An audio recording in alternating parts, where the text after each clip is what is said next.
Okay, in the previous step we talked about how we can enable and disable a component in Unity C# at runtime. Now we want to learn how we can enable and disable a game object at runtime with Unity C#. For example, we have this game object, a cube. Okay, let me bring it here and put the main camera front of the cube. And here we have another game object which called sphere. Look at this. We have a sphere here as well. We want to enable this game object. You know, in the editor we can enable and disable by clicking this check mark, but at runtime and also during the game we don't have access to this guy, but we should code this part. Okay, first let's define a variable for here, public game object, I call it cube, and also public game object sphere. Okay, right, now let's define a button for enable and disable an object. Input dot get key down key code dot enable dot e.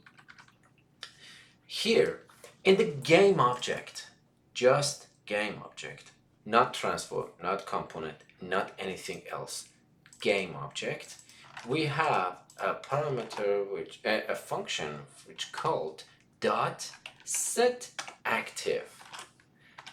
You need to consider this structure for dot set active, and inside this parenthesis you need to write true or false. Remember, the first letter of true and false have to be non-capital, the small letters. Okay, don't write with this one because it won't work. Look at this, it showed us an error.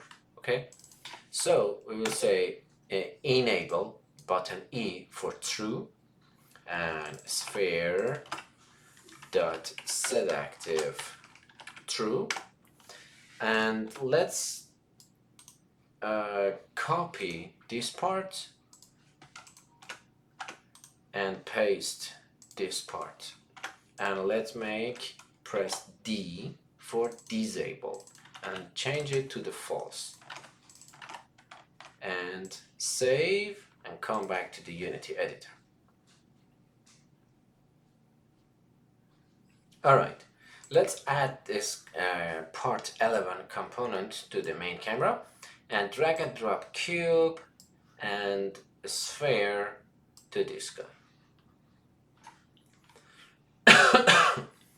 Excuse me, it seems I wrote it wrong, and it has to be something like this. Remember, if you changed your name of variable, you need to assign that object again, because in fact it is a new variable. Excellent. And now I play the scene. By default, these objects are enabled. So if I press E, it doesn't happen. No, it doesn't work. You know, in fact, it works, but it's already, and these objects already enabled, so it's try to enable that again. Okay, but if I press D, they will be disabled. Look at this, these are disabled and here they are different. And now if I press E again, look at this, they are enabled. Okay, it is fine. Now I want to show you how we can define a new status system for our object. Cube is, in the plus we will say cube dot active in hierarchy. Okay, it means it will check if a sphere is not active. For example, something like this. It says, okay, sphere is not active. And let's copy this part and paste this part and say sphere, sphere, and sphere. And now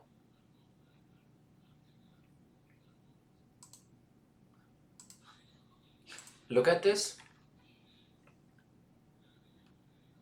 Okay, both of them are true.